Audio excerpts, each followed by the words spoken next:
Corona আক্রান্ত ও উপসর্গ নিয়ে ১৬ জেলায় একদিনে আরও ১৬৫ মৃত্যু, সচেতনতা বাড়ানোর ওপর চিকিৎসকদের জোর।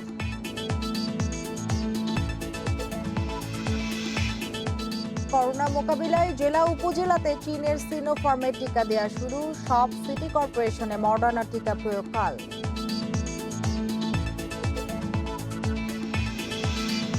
বেতন, বোনাস, ওভারটাইম নিয়ে অনিশ্চয়তায় নারায়ণগঞ্জ অগ্নিকাণ্ডে বেঁচে যাওয়া শ্রমিকরা, ঘটনা তদন্তে ৩ সংস্থার কাজ শুরু।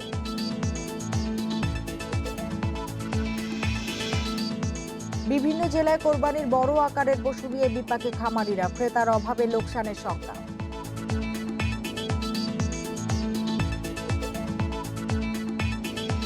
আমন্ত্রণ সমগ্র বাংলাদেশে, আপনাদের সঙ্গে আছে আমি সুমনা সিমি। এতক্ষণ জানাচ্ছিলাম শিরোনামগুলো, এবার জানাবো পুরো খবর। করোনা আক্রান্ত ও উপসর্গ নিয়ে ২৪ ঘন্টায় রাজশাহী, খুলনা সহ ১৬ জেলায় আরও ১৬৫ জনের মৃত্যু হয়েছে। এর মধ্যে শুধু করোনাতেই মারা গেছে ৯৮ জন, আর উপসর্গ নিয়ে মৃত্যু হয়েছে ৬৭ জনের। মৃত্যু ও সংক্রমণের নতুন নতুন রেকর্ডের মধ্যে চিকিৎসকরা জোর দিচ্ছেন সচেতনতা বাড়ানোর উপর। খুলনার ৪ হাসপাতালে করোনা ইউনিটে ১৮ জনের মৃত্যু হয়েছে। এর মধ্যে ১৩ জন করোনা ও ৫ জন উপসর্গ নিয়ে চিকিৎসাধীন ছিলেন। কুষ্টিয়ায় ২৪ ঘন্টায় করোনা আক্রান্ত হয়ে মারা গেছেন ১৩ জন। রাজশাহী মেডিকেল কলেজ হাসপাতালে ২৪ ঘন্টায় করোনায় ৬ ও উপসর্গ নিয়ে ৪ জন মারা গেছেন। যশোরে করোনায় সর্বোচ্চ ১২ জনের মৃত্যু হয়েছে। এছাড়া উপসর্গ নিয়ে মারা গেছেন ৫ জন। বরিশাল শের-ই-বাংলা মেডিকেল কলেজ হাসপাতালে করোনা উপসর্গ নিয়ে মারা গেছেন ১৯ জন। সাধারণত এই খুব বেশি অসুবিধা না হলে বাসা থেকে বের হয় না। সুতরাং অনেক রোগী আমরা খেয়াল করে দেখছি যে যখন খুব রোগের খুব জটিল অবস্থায় পড়ে যায় বা একেবারে খুব বেশি কষ্ট পায়, তখনই কিন্তু তারা হসপিটালমুখী হয়। এটা মৃত্যু কিন্তু একটি অন্যতম। রংপুরে ২৪ ঘন্টায় সর্বোচ্চ ১১ জনের মৃত্যু হয়েছে। এর মধ্যে করোনা আক্রান্ত হয়ে ৬, উপসর্গ নিয়ে ৫ জন রংপুর মেডিকেল কলেজ হাসপাতালে চিকিৎসাধীন ছিলেন। সংক্রমণ নিয়ন্ত্রণে সবার স্বাস্থ্যবিধি মেনে চলার উপর গুরুত্ব দেন চিকিৎসকরা। বাগেরহাটে মানুষজন অন্যান্য জায়গার চেয়ে লকডাউনটা মানার প্রবণতাটা একটু বেশি, যার ফলাফল আমরা এখন পাচ্ছি একটুখানি কমে আসছে। তো আমি সকলকে আহ্বান জানাবো যে আমরা লকডাউনটা যেটা চলছে সেটা যদি আরও ২ সপ্তাহ মেনে চলে, আমার মনে হয় সংক্রমণটাকে আমরা একটু কমিয়ে নিয়ে আসতে। বগুড়ায় ২৪ ঘন্টায় করোনায় ৮, উপসর্গে ৬ জনের মৃত্যু হয়েছে। ময়মনসিংহে ১৭ জন মারা গেছেন, এর মধ্যে উপসর্গ নিয়ে মারা গেছেন ১১ জন। এখন যেভাবে রোগীর সংখ্যা বাড়ছে, আমরা চেষ্টা করতেছি রোগীকে বিছানা দেওয়ার, রোগীকে অক্সিজেন দেওয়ার। কিছু সংখ্যক রোগী এখন ফ্লোরে আছে, সেখানে আমরা ম্যাট্রেস দিচ্ছি, অক্সিজেন সিলিন্ডার দিচ্ছি, যাতে কোনোভাবেই তার চিকিৎসা কার্যক্রমটা যাতে ব্যাহত না হয়। এছাড়া করোনা আক্রান্ত হয়ে চট্টগ্রামে ৯, ঝিনাইদহে ৬, দিনাজপুরে ৪ ও চুয়াডাঙ্গায় ৩ জনের মৃত্যু হয়েছে। রেশমি নন্দী, ইন্ডিপেন্ডেন্ট নিউজ। করোনা পরিস্থিতি নিয়ে আরো জানাতে এবার বরিশাল ও ময়মনসিংহ থেকে যোগ দিয়েছেন সহকর্মীরা। প্রথমে বরিশাল থেকে জানাবেন মুরাদ আহমেদ। মুরাদ, আমরা দেখতে পাচ্ছি যে বরিশালে হঠাৎ মৃত্যু বেড়ে গেছে, এর কারণ হিসেবে চিকিৎসকরা কি বলছেন, আর চিকিৎসা সেবা নিয়ে কোনো সংকট রয়েছে কিনা সেখানে?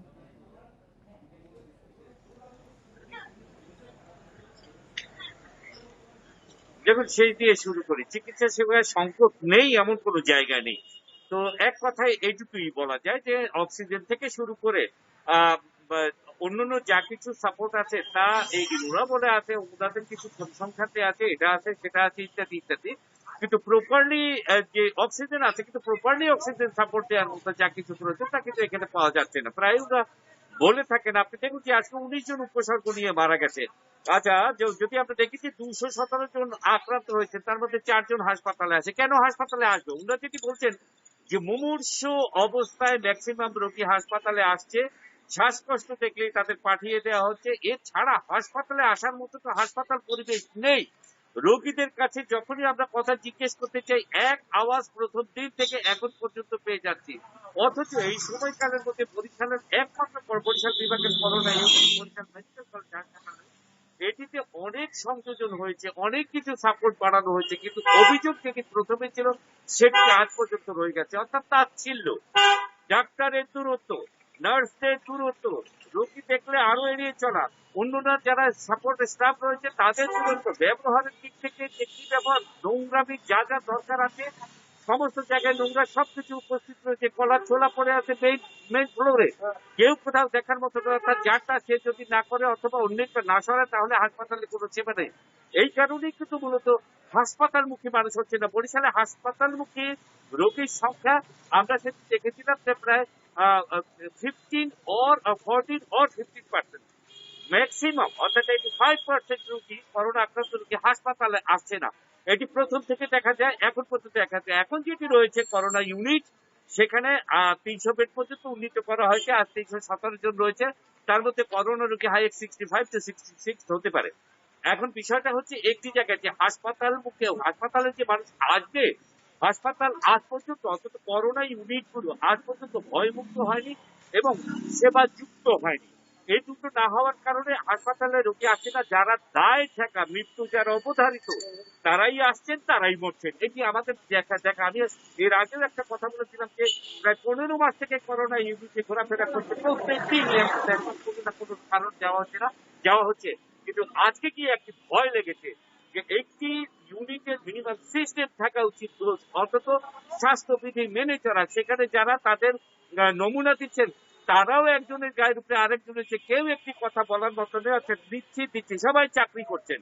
কাজ করার জন্য যে আন্তরিকতা দরকার সেই আন্তরিকতার ঘাটতি দেখেছি। তারপরেও তারা কাজ করে যাচ্ছেন, দাবি করেছেন। তারা এখন যেটা বলছেন যে আসলে একদম মুমূর্ষু অবস্থায় এসে হাসপাতালে মারা যাচ্ছে, বাস্তবতাও তাই। কিন্তু কথাটি হচ্ছে মুমূর্ষু অবস্থায় হাসপাতালে আসার পর যে তাকে ইউনিটে ঢোকার পর থেকে তাকে মিনিমাম মাস্ক অন্তত অক্সিজেন পাওয়া পর্যন্ত যে সময়টুকু বের হচ্ছে, সেই সময়টুকুতে তার যান বের হয়ে যাচ্ছে। আপনারা জানেন যে বরিশাল সহ এই সমস্ত এলাকায় যে সমস্ত অ্যাম্বুলেন্সে করে তাদের গ্রাম থেকে নিয়ে আসা হচ্ছে, সেই অ্যাম্বুলেন্সের অবস্থা আরো ভয়াবহ।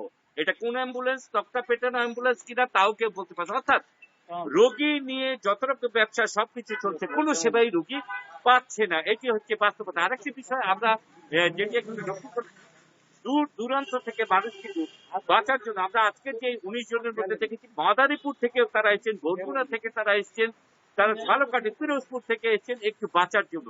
কিন্তু সেটুকু আর হয়ে উঠছে না। আর এখানে যে বিষয়টি এখন দেখা দিয়েছে যে আজকে বরিশাল বিভাগে 575 জন আপনার করোনা আক্রান্ত হয়েছে। আজকে কোনো কয়েকজন হয়তো হাসপাতাল মুখী হয়েছেন। এই ধরনের ফ্লো কিছু ছিল না। এখন যে ভয়াবহ অবস্থাটা আশঙ্কা করা হচ্ছে যে কি কমবে, বাড়ার দিক থেকে এখন সবচেয়ে বেশি সংখ্যায় আমরা আছি। এই জন্য যে গরুর হাট খুলে যাবে কোরবানির সামনে, আবার একটি ফ্লো নামবে। কি যে হবে বরিশালের অবস্থা আসলে কিছু বোঝা যাচ্ছে না। বরিশালের কোনো পরিস্থিতি অপেক্ষা করছে। মুরাদ আহমেদ, আপনি আমাদের সাথে থাকুন। এবার ময়মনসিংহে চলে যেতে চাই, সেখান থেকে যোগ দিয়েছেন আমাদের সহকর্মী আবু সালে মুসা। মুসা, মৃত্যু ও সংক্রমণের নতুন রেকর্ড আমরা প্রতিদিনই দেখছি। আজকে ময়মনসিংহে আমরা দেখলাম যে 17 জন মারা গেছেন। কি পরিস্থিতি দেখছেন, কোন দিকে যাচ্ছে আসলে পরিস্থিতি? ময়মনসিংহের করোনা পরিস্থিতি এই মুহূর্তে কিন্তু ভয়াবহ রূপ নিয়েছে। আপনি জানেন যে আজকেও 17 জন মারা গেছে, তার মধ্যে 11 জন উপসর্গ নিয়ে এবং 6 জন কিন্তু করোনা পজিটিভ রোগী আজকে মারা গেছে এবং আজকে নতুন করে আরো 305 জন রোগী আক্রান্ত হয়েছে। এই মুহূর্তে আমি দাঁড়িয়ে আছি ময়মনসিংহ মেডিকেল কলেজ হাসপাতালের ঠিক সামনে। পাশেই যে নতুন বিল্ডিংটি রয়েছে সেই বিল্ডিংটির 8টি ফ্লোরের মধ্যে প্রায় 5টি কিন্তু এখন করোনা ডেডিকেটেড হাসপাতাল হিসেবে গড়ে তোলা হয়েছে। শুরুতে 1 বছর আগে 2020 সালে এপ্রিলে যখন এটি স্থাপন করা হয় তখন এটিকে কিন্তু 220 শয্যা স্থাপন করা হয়েছিল। পর্যায়ক্রমে সেটি 400 শয্যায় উন্নীত করা হয়েছে এবং আজকে পর্যন্ত এখানে 430 জনের মতো রোগী কিন্তু ভর্তি রয়েছে। হাসপাতালের বেড এর বাইরেও কিন্তু ফ্লোরে রোগীদেরকে জায়গা দিতে হয়েছে এবং এখন পর্যন্ত অক্সিজেন যে সংকট সেটি কিন্তু দেখা দেয়নি। চিকিৎসকরা যেটি জানিয়েছেন, এখানে যে ভোকাল পারসন করোনা ডেডিকেটেড ইউনিটের ডাক্তার মহিউদ্দিন খান মুন, উনি আমাদেরকে জানিয়েছেন যে তারা রোগীদেরকে যথাসাধ্য সেবা দেওয়ার চেষ্টা করছেন। এখন পর্যন্ত তাদের অক্সিজেন কিংবা ওষুধের কোন রকম ঘাটতি দেখা দেয়নি। তারা সামাল দেওয়ার চেষ্টা করছেন এবং সামনের দিনগুলিতে কি হবে সেটি নিয়ে কিন্তু তারা শঙ্কিত এবং এখানে 19 জন চিকিৎসক এই ইউনিটিতে কর্মরত ছিলেন এবং নতুন করে আরো 21 জন ডাক্তার এখানে দেওয়া হয়েছে। পালাক্রমে তারা ডিউটি করে যাচ্ছেন এবং নতুন করে ময়মনসিংহ মেডিকেল কলেজ হাসপাতালের আরো একটি ভবনের একটি ফ্লোরকে সাজানো হচ্ছে করোনা ইউনিট করার জন্য। রোগীর চাপ সামাল দেওয়ার জন্য তাদের আরো কিছু প্রস্তুতি রয়েছে। আমরা যেটি জানতে পেরেছি যে এর মধ্যে বিভাগীয় প্রশাসন, জেলা প্রশাসন এবং হাসপাতাল কর্তৃপক্ষ এবং বিভাগীয় স্বাস্থ্য পরিচালক তারা বৈঠক করেছেন। বৈঠক করে নতুন করে আরো ৩টি বেসরকারি হাসপাতালের সাথে কথা বলেছেন এবং ৩টি বেসরকারি হাসপাতালকে করোনা ইউনিট স্থাপন করার জন্য তারা উদ্যোগী হচ্ছেন। এবং আজকে আমরা এখানে যে জিএম এর যে সভাপতি রয়েছেন উনি সামাজিক যোগাযোগ মাধ্যমে স্ট্যাটাস দিয়েছেন এখানে যে অক্সিজেন প্লান্টটি রয়েছে সেই প্লান্ট তার ক্যাপাসিটি শেষ পর্যায়ে, এবং তারা দাবি করেছেন যে এই মুহূর্তে আরো একটি প্লান্ট স্থাপন করার জন্য, যদিও হাসপাতাল কর্তৃপক্ষ বলছে যে তারা এই প্লান্টের মাধ্যমে যথেষ্ট অক্সিজেন সরবরাহ করছেন এবং তাদের কাছে বিপুল সংখ্যক অক্সিজেন সিলিন্ডার রয়েছে, যার মাধ্যমে যারা বেডের বাইরেও যারা ফ্লোরে চিকিৎসা নিচ্ছেন তাদেরকেও কিন্তু তারা এই সেবাটি দিতে পারছেন। তবে এই মুহূর্তে করোনার এই গত 2 সপ্তাহে কিন্তু প্রায় 150 উপরে কিন্তু এই রোগী কিন্তু করোনা আক্রান্ত এবং উপসর্গ নিয়ে এখানে মারা গেছেন। এবং ডাক্তাররা যেটি বলছেন যে করোনা আক্রান্ত হয়ে যতটা না মারা যাচ্ছে তার চেয়ে বেশি মারা যাচ্ছে কিন্তু উপসর্গ নিয়ে। এর কারণ হিসাবে ডাক্তাররা যেটি জানিয়েছেন যে রোগীরা কিন্তু সচেতনতার অভাবকে তারা দায়ী করেছেন। তারা যখন অবস্থা খুব খারাপ হয়ে যায় শেষ পর্যায়ে এসে এখানে ভর্তি হন, এটি একটি কারণ হিসেবে উল্লেখ করেছেন। এছাড়া যাদের উচ্চ রক্তচাপ, ডায়াবেটিস, হার্টের সমস্যা, ক্যান্সার এরকম মারাত্মক রোগ রয়েছে সেই সমস্ত রোগীরা কিন্তু উপসর্গ নিয়ে দ্রুত মারা যাচ্ছেন। এবং তারা হাসপাতাল কর্তৃপক্ষ যেটি বলছেন যে মানুষকে এরা আসলে বরাবরই সচেতনতার উপর জোর দিচ্ছেন ময়মনসিংহ এবং বরিশালের করোনা পরিস্থিতির খবর জানাচ্ছিলেন আমাদের সহকর্মীরা। চলে যাচ্ছি পরের খবরটিতে। লকডাউনের 12তম দিনেও সড়কে মানুষ ও যানবাহনের উপস্থিতি ছিল চোখে পড়ার মতো। আইনশৃঙ্খলা বাহিনী টহলের মধ্যেও নানা অজুহাতে রাস্তায় নামছে মানুষ। সকাল থেকে বিভিন্ন জেলা শহরে টহলে নেমেছে পুলিশ ও সেনাবাহিনীর সদস্যরা। বিভিন্ন পয়েন্টে অবস্থান নিয়ে যানবাহন ও সাধারণ মানুষকে বাইরে বের হবার কারণ জানতে চাইছেন। তবে নিয়মিত মামলা জরিমানা করা হলেও কিছুটা শিথিল হয়েছে আইনশৃঙ্খলা বাহিনীর তৎপরতা। তারা বলছেন এত মানুষকে জিজ্ঞাসাবাদের আওতায় আনা কঠিন। ব্যক্তিগত সচেতনতা না বাড়লে লকডাউন ক্রমেই অকার্যকর হয়ে পড়ার শঙ্কা তাদের।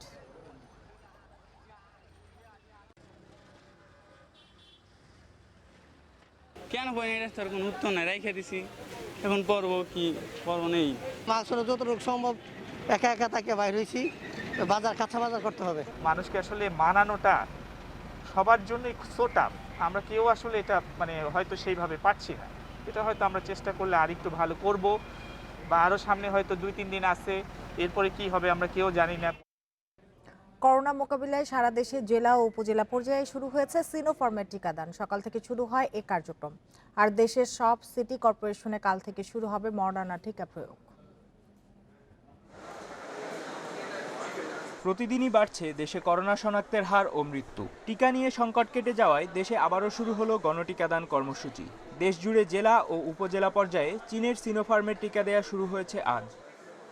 দেশে অক্সফোর্ডের টিকাদান শুরু হয় 7 ফেব্রুয়ারি। প্রথম ডোজ পান 58,20,000-এর বেশি মানুষ। তবে প্রায় 44 লাখ মানুষকে দ্বিতীয় ডোজ দেওয়ার পর টিকা সংকটে গণটিকাদান বন্ধ হয়। টিকাদান শুরুর খবরে দ্বিতীয় ডোজে টিকার খোঁজে সকাল থেকেই তাই ভিড় ছিল বিভিন্ন কেন্দ্রে। তবে দ্বিতীয় ডোজে ভিন্ন ধরনের টিকা না দেওয়ার সিদ্ধান্ত নিয়েছে সরকার। তাই যারা নিবন্ধন করে এখনও টিকা নেননি, শুধু তাদেরকেই সিনোফার্মের প্রথম ডোজ দেয়া হচ্ছে আজ।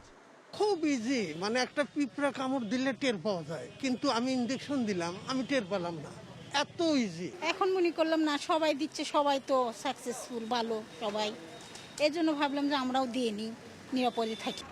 দ্বিতীয় পর্যায়ে গণটিকাদানের আওতায় 12টি মহানগরে মঙ্গলবার থেকে দেয়া হবে মডার্নার টিকা। যুক্তরাষ্ট্র থেকে আসা মডার্না টিকার 12,000 ডোজ রংপুরে পৌঁছেছে গতকাল মধ্যরাতে। কোল্ড চেইন নিশ্চিত করে পরিবহনের দায়িত্বে থাকা বেক্সিমকো ফার্মাসিউটিক্যালস রাতে রংপুর সিভিল সার্জনকে এই টিকা হস্তান্তর করে।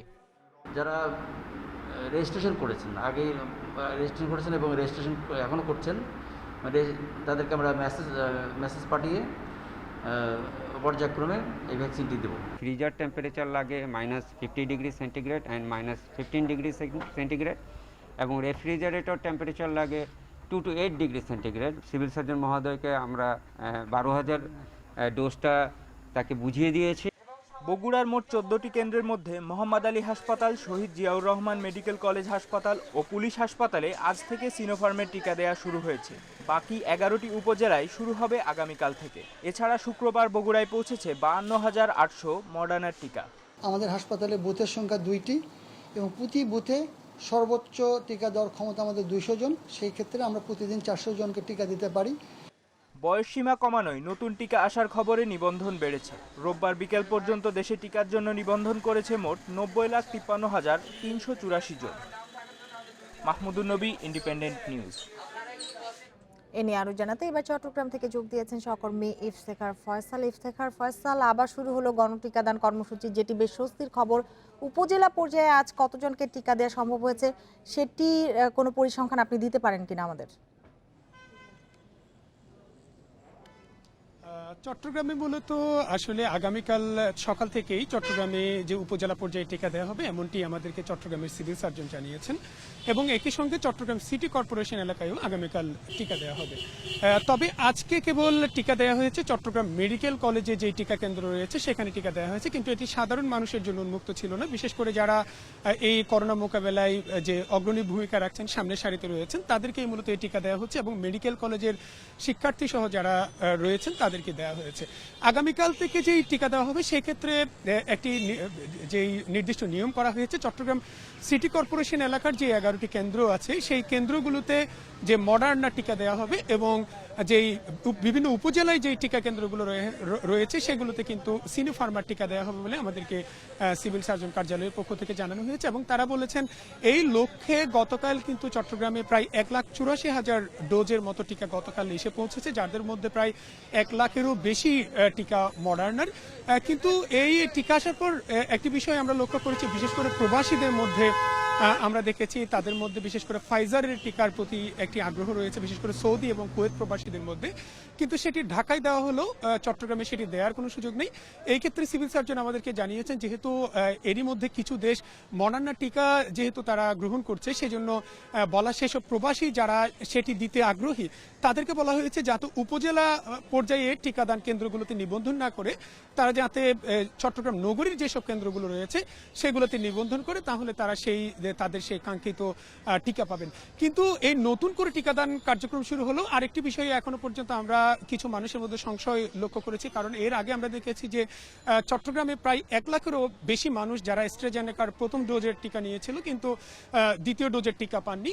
তো এই প্রায় লক্ষাধিক মানুষ তারা কিন্তু তাদের দ্বিতীয় ডোজের টিকা কখন পাবে তাদেরকে অপেক্ষা করতে, ধৈর্য ধরতে বলেছে স্বাস্থ্য অধিদপ্তর। একটি বিষয় জানতে চাই যে টিকার যে চাহিদা চট্টগ্রামে রয়েছে সেই অনুযায়ী সরবরাহ করা সম্ভব হবে কিনা, কি বলছেন স্বাস্থ্য সংশ্লিষ্ট যারা আছেন? যেহেতু আমরা এর আগে যেমনটা দেখেছি এটি কিন্তু নতুন করে দেখা যায় যে ধাপে ধাপে এই টিকাগুলো সরবরাহ করা হয়। এখনো পর্যন্ত আমার কাছে যেই তথ্য রয়েছে সেটি হচ্ছে 2 লাখেরও বেশি টিকা এখনো চট্টগ্রামে মজুদ রয়েছে।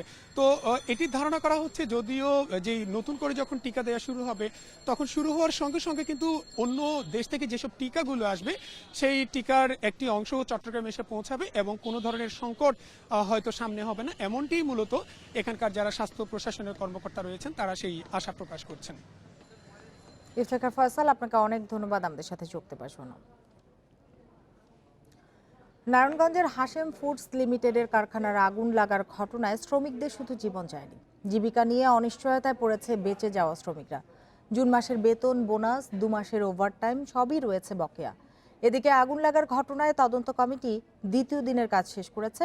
ঘটনার প্রত্যক্ষদর্শীদের জবানবন্দি নিয়েছে তদন্ত কমিটি।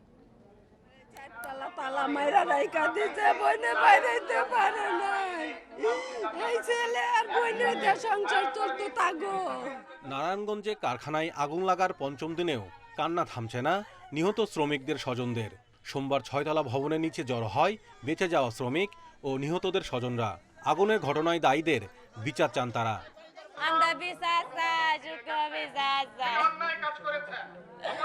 আমার বোনের লাশটা ফেরত দেন।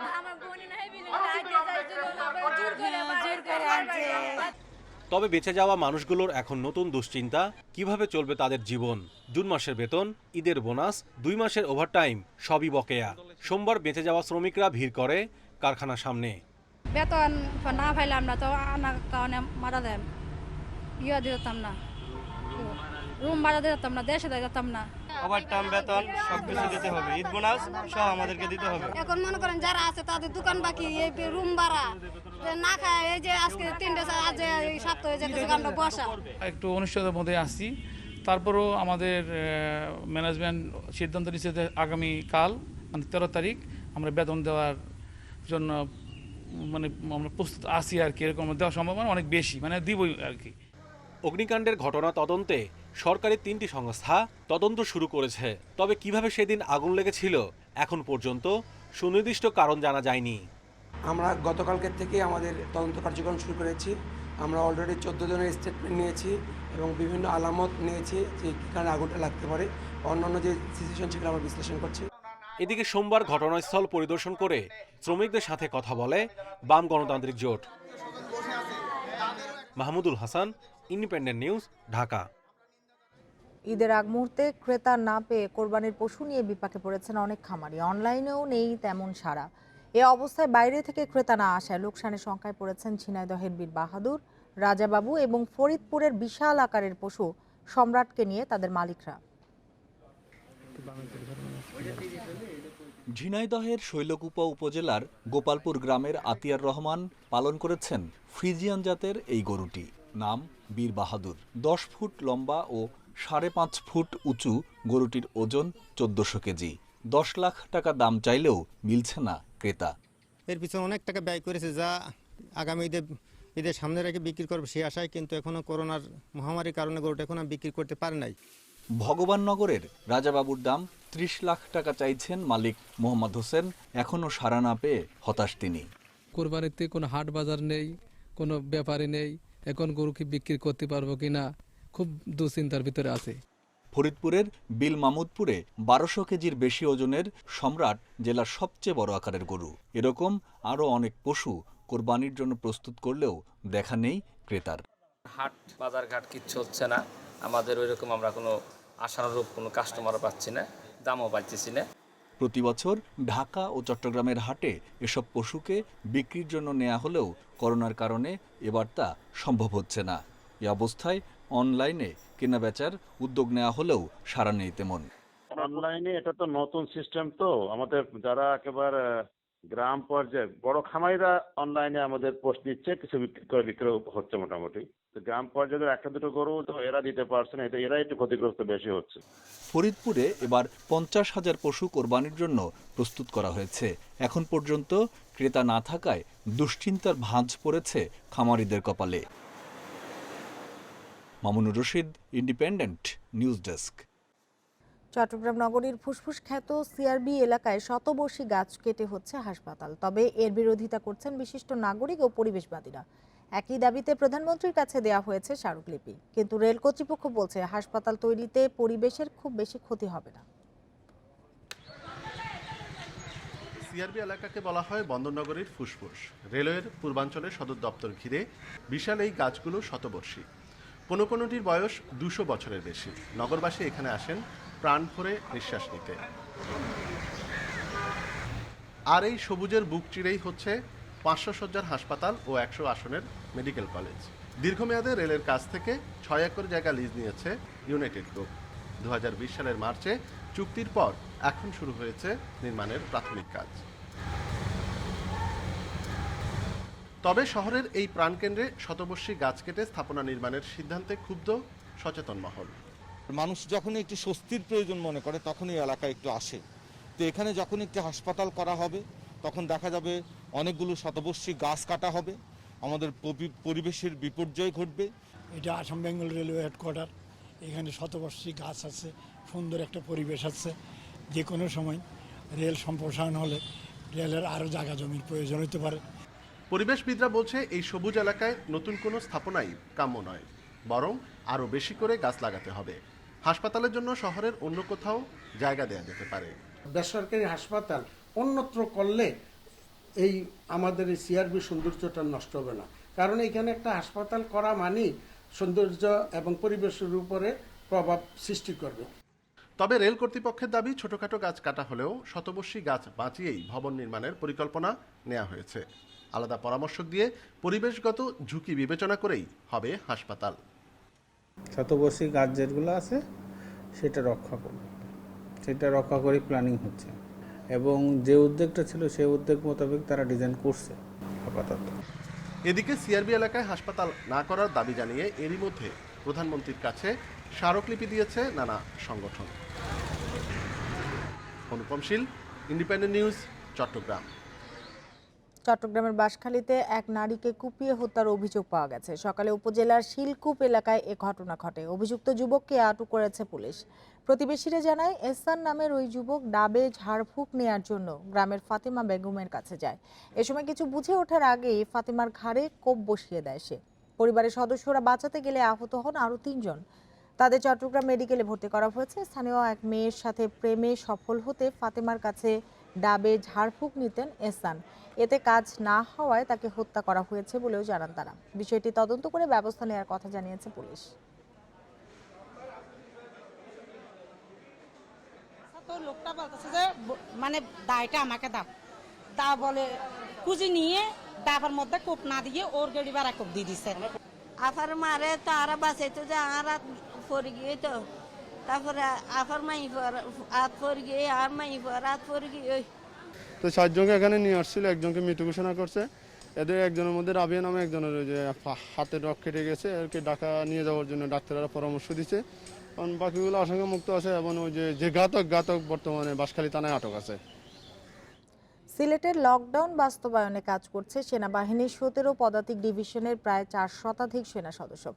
নগরী ছাড়াও বিভিন্ন উপজেলায় কার্যক্রম পরিচালনা করছে তারা। দুপুরে সিলেটের গোপালগঞ্জে সেনা সদস্যদের কার্যক্রম ও লকডাউন পরিস্থিতি পরিদর্শন করেছেন 17 পদাতিক ডিভিশনের general commanding officer major general Abul Hasnat Mohammad Khairul Bashar. এ সময় তিনি করোনা ভাইরাস থেকে বাঁচতে জনসচেতনতামূলক কার্যক্রমে অংশ নেন। এর আগে গোপালগঞ্জ পৌরসভার চৌমুহনী এলাকায় কর্মহীন ও দুস্থদের মাঝে খাদ্য সামগ্রী বিতরণ করেন সেনাবাহিনীর 17 পদাতিক ডিভিশনের জিওসি।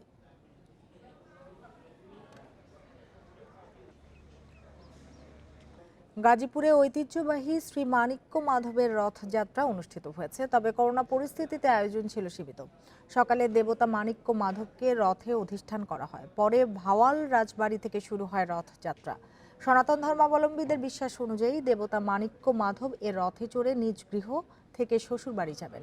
প্রায় 150 বছর আগে ভাওয়াল রাজা মানিক্য মাধবের রথযাত্রা ও রথমেলার প্রচলন করেন। করোনা পরিস্থিতির কারণে এবার রথমেলার আয়োজন করা হয়নি।